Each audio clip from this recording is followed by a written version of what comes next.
नमस्ते मेरे प्यारे बच्चों, एक बार फिर से स्वागत है आपका अपना यूट्यूब चैनल आर के कोचिंग सेंटर में। आज हम लोग करने वाले हैं 12th के हिस्ट्री के चैप्टर नंबर 10।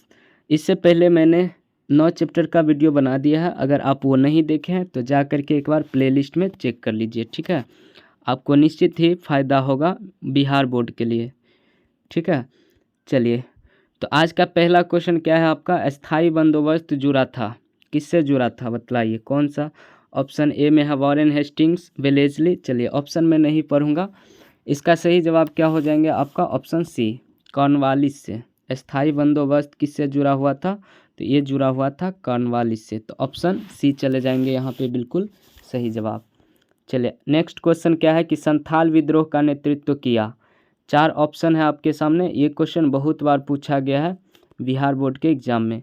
तो इसका सही जवाब हो जाएंगे ऑप्शन डी, सिद्धू कान्हू ने, ठीक है। संथाल विद्रोह हुआ था आपका 1855 से 56 के बीच में, और इसका नेतृत्व किया था सिद्धू कान्हू चांद भैरव। तो मुख्य रूप से आपको 2 ही याद रखना है, सिद्धू एवं कान्हू ने। चलिए, नेक्स्ट क्या है? सिद्धू कान्हू ने किस विद्रोह का नेतृत्व किया? तो कौन से विद्रोह का? सभी बच्चों को पता हो गया, क्या हो जाएंगे? ऑप्शन बी, संथाल विद्रोह। तो ऑप्शन बी हो जाएंगे इसका सही जवाब। नेक्स्ट है, भारत में अस्थाई बंदोबस्त कहाँ लागू किया गया था? 4 ऑप्शन है आपके सामने। इसका जो सही जवाब चले जाएंगे आपका ऑप्शन ए के साथ। अस्थाई बंदोबस्त कहाँ लागू किया गया था? तो ये लागू किया गया था बंगाल में। अगला है, दामिन इकोह क्या था? दामिन इकोह क्या था? ये भी क्वेश्चन बिहार बोर्ड में, पता नहीं, ये क्वेश्चन बहुत बार पूछा गया है, ठीक है, आपके एग्जाम में। तो दामिन इकोह जो था ये भूभाग था। ये क्या था? एक भूभाग था, ठीक। तो ऑप्शन ए चले जाएंगे इसका बिल्कुल सही जवाब। अगला है, संथाल विद्रोह का नेता कौन था? तो संथाल विद्रोह का नेता कौन था? तो इसमें सिद्धो दिया गया है, तो ऑप्शन बी चले जाएंगे इसका सही जवाब। संथाल विद्रोह का नेता कौन था? सिद्धो। हालांकि सिद्धो कान्हू आपको ऑप्शन में दोनों मिलेंगे अगर एग्जाम में आएगा तो। अगर एक भी रहे तो आप जवाब दे सकते हैं, ठीक है। सिद्धो कान्हू याद रखना आपको। 1855 से 56 में हुआ था संथाल विद्रोह।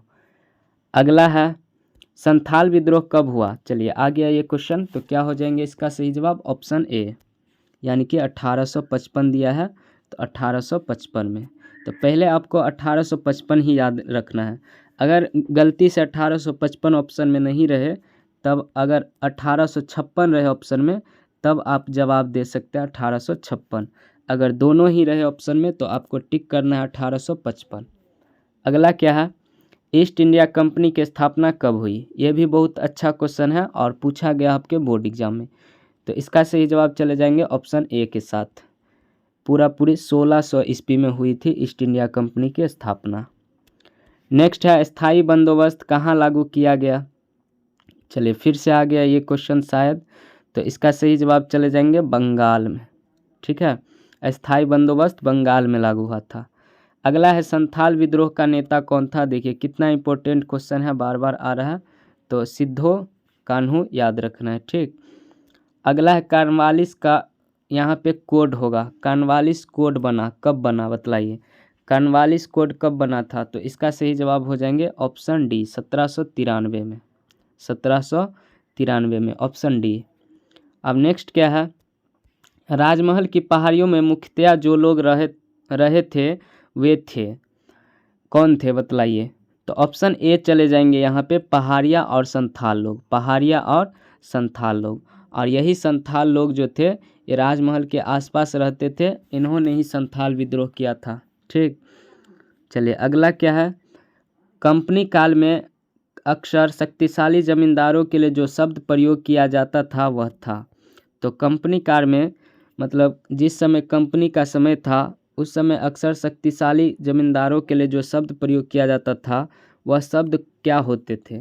तो वह शब्द होते थे राजा, ठीक है। वो शब्द क्या होते थे? राजा। अब नेक्स्ट क्या है, 18वीं शताब्दी में बंगाल में नीलामी में कितने प्रतिशत से अधिक बिक्री फर्जी होती थी? चलिए, हालांकि ये सब क्वेश्चन आपके एग्जाम में नहीं पूछेगा, लेकिन फिर भी याद रखना आपको 95%। अब नेक्स्ट क्या है, इस्तमरारी बंदोबस्त लागू किए जाने के बाद कितने प्रतिशत से अधिक जमींदारियां हस्तांतरित कर दी गई थी?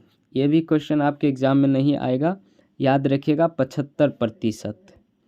नेक्स्ट, चार्ल्स कॉर्नवालिस का जीवन काल, ये भी नहीं आएगा लेकिन फिर भी आपको याद रखना है। चार्ल्स कॉर्नवालिस का जो जीवन काल था 1738 से 1805 था, 1738 से 1805। सिक्मी रैयत को बंगाल में ज़मीन कौन पट्टे पर देता था? तो 17 का सही जवाब चले जाएंगे ऑप्शन ए, रैयत देता था। अगला, अमला किसके द्वारा भेजा अधिकारी होता था? अमला जो होता था वो किसके द्वारा भेजा अधिकारी होता था? तो जमींदार के द्वारा, जमींदार के द्वारा। नेक्स्ट है, प्रायः जोतदार कहाँ रहते थे? तो वो रहते थे गांव में। जोतदार जो होते थे कहाँ रहते थे प्रायः? तो वो रहते थे गांव में। अब नेक्स्ट है, महाराजा मेहताब चंद्र का जीवन काल था। चलिए, ये सब क्वेश्चन आपके एग्जाम में नहीं आएगा और इसका सही जवाब हो जाएंगे इनमें से कोई नहीं, इनमें से कोई सही नहीं है। ठीक, तो इस तरह से ये चैप्टर कंप्लीट हो गया आपका। अब बहुत जल्द 11वां चैप्टर का ऑब्जेक्टिव आपके सामने आएंगे।